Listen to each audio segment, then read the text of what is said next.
Detailnya nanti Pak Fadli, tapi memang ada beberapa poin dan ini cukup detail apa yang disepakati dan termasuk juga berkaitan dengan tahapan-tahapan ke depan. Bahkan sebenarnya waktu itu yang pertama kali ikut mencalonkan dan membuat draft kerjasamanya dengan Sandiaga Uno itu saya, pakai tulisan tangan saya. Saya sampaikan saya memiliki komitmen dan saya tidak ingin dicatat sebagai pengkhianat. Apakah ada kesepakatan itu atau ada perjanjian itu baik tertulis maupun tidak tertulis? Tertulis, dan untuk episode itu saya mengusulkan Bang Akbar mengundang Fadlizon karena dia yang mendraft dan dia yang nulis tangan itu. Oh gitu? Ya, yang kita tanda tangani bertiga. Nekat maju di Pilpres 2024, janji Anies Baswedan dibongkar Sandiaga Uno. Dengan ini, saya menyatakan bersedia dicalonkan sebagai calon Presiden Republik Indonesia. Tidak ingin menjadi bagian dari daftar orang yang mengkhianati promotornya. Pengkhianat. Akhirnya Nasdem melihat seorang sosok Anies Rashid Baswedan. Bismillahirrahmanirrahim. Kami terima dan bersiap untuk menjawab tantangan itu. Saya akan sangat kualat dan sangat melampaui batas jika berpikir ke arah sana juga. Itu menurut saya sudah merupakan sesuatu bukan pada tempatnya menurut saya. Tarik pertarungan ini. Jangan ini adalah sekedar soal dia. Zaman Pak SBY ikut konvensi, zaman Pak Jokowi ikut Pak Jokowi, zaman Pak Prabowo ikut Pak Prabowo, zaman Surya Paloh ikut Surya Paloh. Kan mesti ada sesuatu yang lebih besar dari sekedar saya harus jadi. Saya sampaikan saya memiliki komitmen dan saya tidak ingin dicatat sebagai pengkhianat. Saya juga pengen tahu juga, karena kan sebenarnya yang sering dizolimi itu Pak Prabowo. Waduh. Prabowo sering dikhianati, Prabowo sering dibohongi. Saya bilang oke, tapi yang penting Prabowo tidak mau mengkhianati orang. Prabowo tidak mau menipu orang. Saya tidak ingin menjadi bagian dari orang-orang yang mengkhianati Pak Prabowo. Ya, kita semua sama-sama tahu lah udah lama jadi orang Indonesia. Jadi saya kira pernyataan itu lebih kepada satu statement politik gitu. Saya sendiri nggak megang itu kopinya, kalau nggak salah ada di berangkasnya Pak Fadli atau Pak Prabowo. Tapi itu pasti ada ya? Pasti ada. Ternyata Mas Anies menelikung Ketua Umum kan. Kalau Pak Prabowo melarang itu. Apa yang kira-kira Pak Sandi pikirkan kalau kemudian ternyata Pak Prabowo maju dan kemudian Pak Anies tetap maju? Ya saya membela Pak Prabowo, as simple as that. Dan saya nggak perlu mikir kalau itu, karena saya melihat bagaimana perjuangan beliau dari awal. Saya melihat konsistensinya terhadap NKRI, dan saya bisa membandingkan Pak Prabowo dan Pak Anies sebagai mitra saat pencalonan.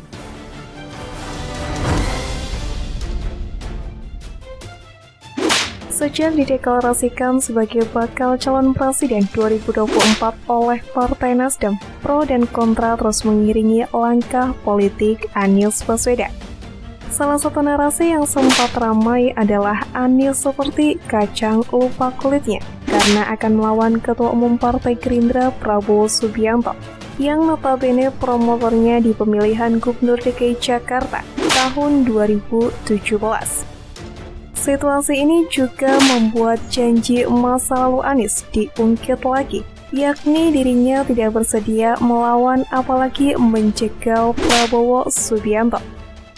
Saya sampaikan berkali-kali bahwa saya tidak ingin menjegal, saya tidak mau menjadi orang yang dibawa berhadapan dengan Pak Prabowo dan menghentikan Pak Prabowo, katanya saat itu.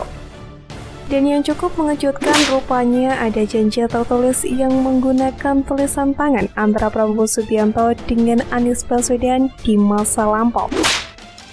Wakil Ketua Dewan Pembina Partai Gerindra Sandiaga Uno pun buka-bukaan soal isu perjanjian atau kesepakatan politik antara Ketua Umum Gerindra Prabowo Subianto dengan ex-Gubernur DKI Jakarta Anies Baswedan.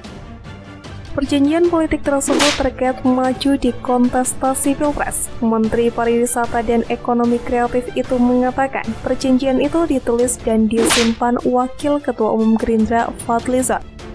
Sandiaga berbicara demikian saat ditanya politikus kawakan Akbar Faisal dalam podcast YouTube-nya.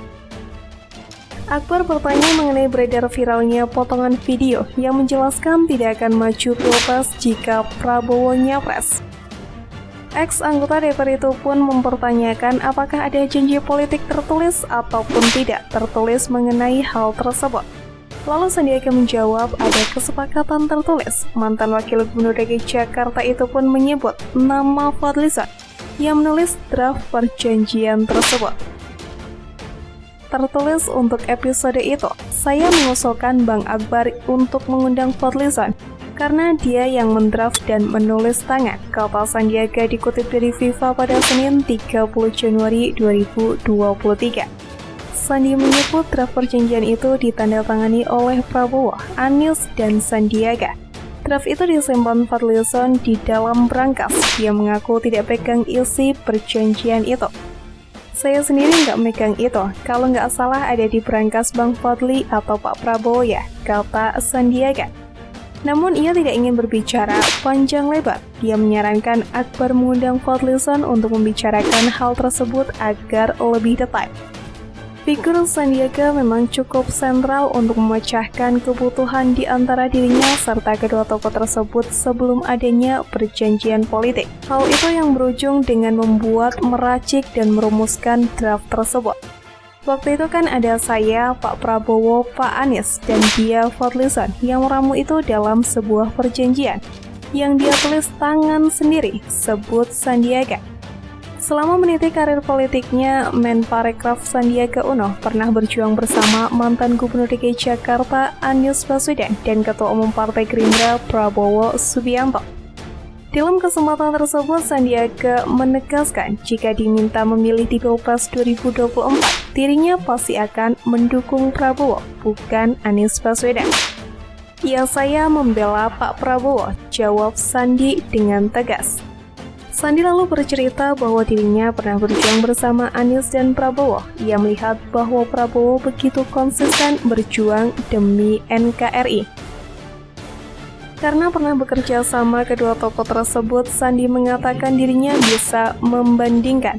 Sandi menegaskan untuk menjawab pertanyaan Prabowo atau Anies, dirinya tidak perlu berpikir panjang.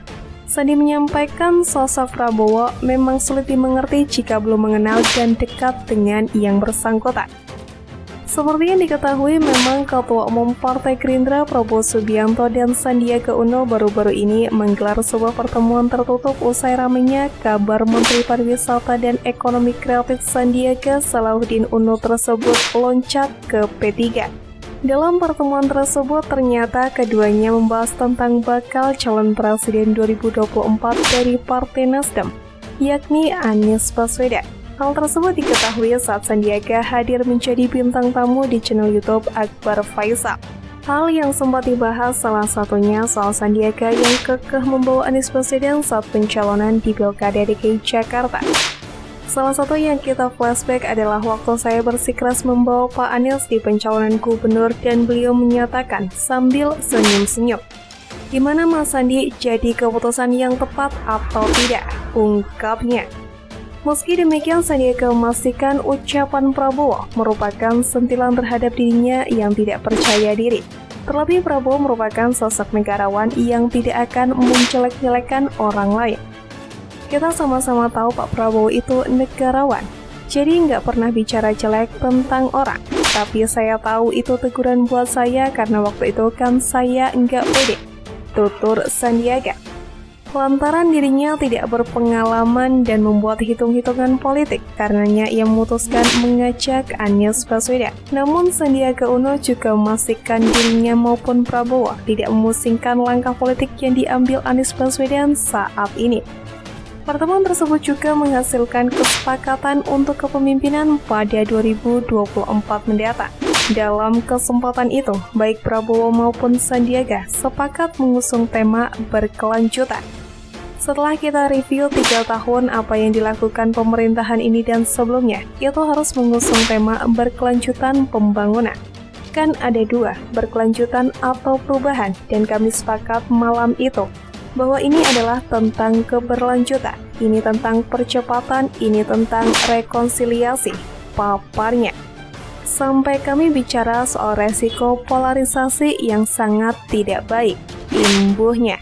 Karenanya Sandiaga pun mengapresiasi langkah Presiden Joko Widodo mengundangnya dan Prabowo Subianto.